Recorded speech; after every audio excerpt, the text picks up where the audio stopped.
김만배 출소 때 헬멧 쓰고 나타났다. 김, 쌍방울 부회장의 특별한 관계, 에그스토리. 대장동 4인방 중 셋이 입을 열었다. 남욱은 진작부터 털어놨고 정영학은 공익제보자처럼 엄청난 분량의 녹음까지 검찰에 내놨다.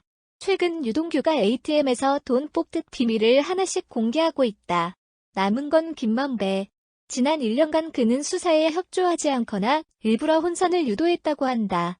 녹음하는 거 알고 일부러 거짓말했다. 강경화 말기라서 조사받기 어렵다. 착한 친구니까 그 친구가 맞다면 맞을 것이다. 화천대유 회장, 천화동인 1에서 사무실 소유주, 대장동 사업의 대표인 김만배. 최소 3천억 원을 번 김만배는 현재 배임, 횡령, 뇌물 공여 등의 혐의로 재판을 받고 있다. 수사와 재판 과정에서 드러난 불법 정치자금 그림자를 따라가 봤다. 1. 오토바이맨 등호 쌍방울 부회장 등호 성균관 부관장 2021년 10월 15일 새벽 법원은 김만배에 대한 구속영장을 기각했다. 서울구치소는 절차에 따라 바로 석방했다. 기자들과 유튜버들이 대기하는 정문 앞으로 김만배가 나왔다. 기자들이 몰려들었다. 그때 오토바이 헬멧을 쓴 남자가 나타났다.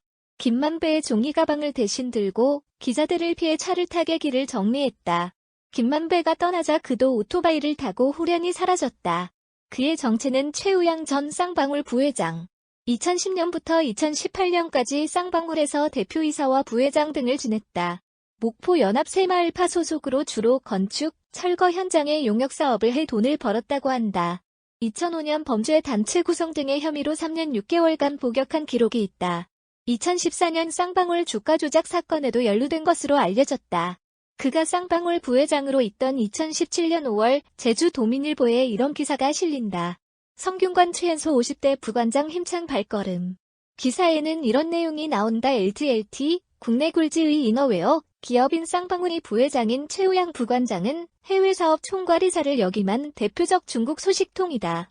더욱이 1967년생으로 올해 나이 50세로 성균관 역대 최연소 부관장이며 본격적인 유학을 접한 지 수년밖에 안 된 사실상 새내기 유학도이기도 하다. 마침표 &GT 김만배 받을 생각 없이 20억 빌려주었다. 검찰은 2020년 2월 김만배가 최우양에게 빌려준 20억 원에 주목했다.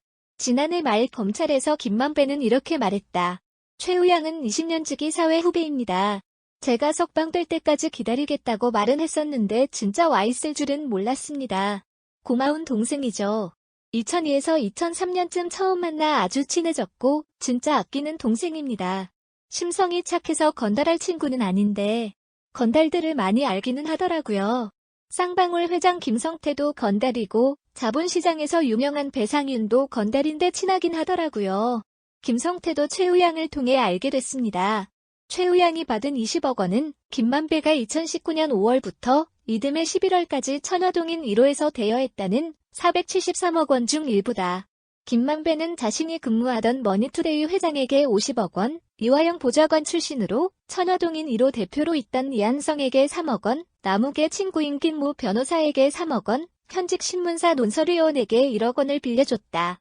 또 빌린 돈을 갚았다며 이한성에게 13억 원, 주유소 하는 고교 선배 3억 원 등 여러 곳에 돈을 보내기도 했다.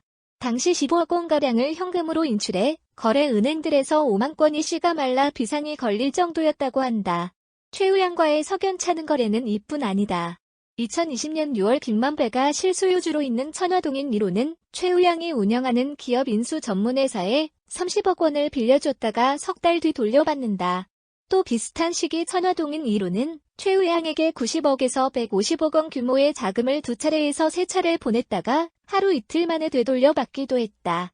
검찰은 김만배가 마구 쓰고 다닌 돈의 일부가 불법 정치자금으로 전달됐을 가능성이 있을 것으로 보고 있다.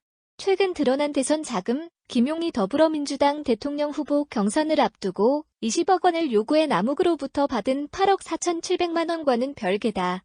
최우양과의 돈 거래에 대한 김만배 해명은 이렇다.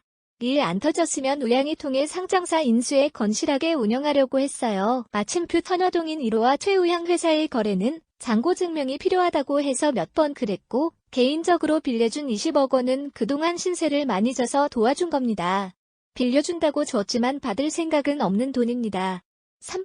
같은 당 의원들 선거자금 대주며 이재명 줄대기 시도 2010년 이재명 대표가 성남시장이 되자 대장동 일당의 발등에 불이 떨어졌다.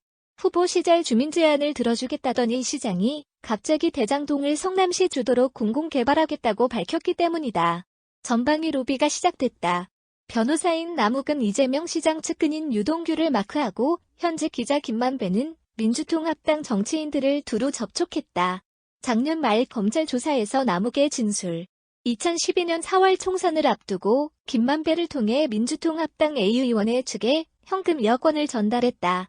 당시 무소속으로 출마했던 이화영 전 경기부지사를 지지해달라고 모 종교단체에도 1억 원을 전달했다.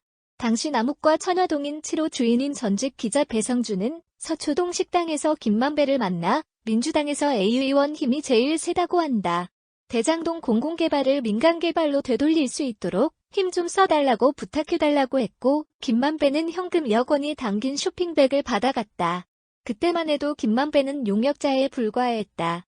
김만배의 검찰 진술을 요약하면 이렇다. 대학 시절 운동권 선배를 통해 대학 1년 선배인 이모 씨를 이번 만났다. 하지만 A 의원과 이재명의 사이가 좋지 않아 어려울 것 같다고 해도는 전달하지 않았다. 대학 선배로 친분이 있던 이화영에게도 부탁했다. A 의원 통해 이재명 시장에게 민영개발하도록 말해달라고 했더니 처음엔 가능성이 있다고 했다가 나중에 둘이 사이가 안 좋아서 안 되겠다고 했다. 남욱과 배성준에게 받은 돈으로 이화영 선거운동에 8천만 원을 쓴 것은 맞다. 일행들 여비도 주고 휴가 내고 선거운동도 돕고 동네 사람들 밥도 사주고 있다. 이재명 대표 쪽으로는 돈을 준 적이 없다는 이야기다. 로비가 실패했지만 한 번 간 돈은 돌아오지 않았다. 이 돈은 배성준이 회사 중간 퇴직금으로 마련한 것으로 알려졌다. 마침표 배성준은 검찰에서 남욱에게 빌려준 돈일 뿐 로비나 정치자금으로 쓰이는지는 몰랐다고 주장했다. 오늘은 여기까지. 에그스토리에서는 김만배가 현금 7에서 8억 원 줬다는 또 다른 사람의 이야기를 준비 중입니다. 복잡한 대장동 사건 따라가기 쉽지 않으시죠? 최재훈 기자가 쉽게 풀어드리는 대장동 스토리를 조선일보 앱에서 만나보세요. 이상 가라사대가 찾은 기사를 전해드렸습니다. 더 열심히 찾아서 알려드리겠습니다. 빨간 구독은 눌러주셨는지요? 그럼 가라사대 또 뵙도록 하겠습니다. 감사합니다.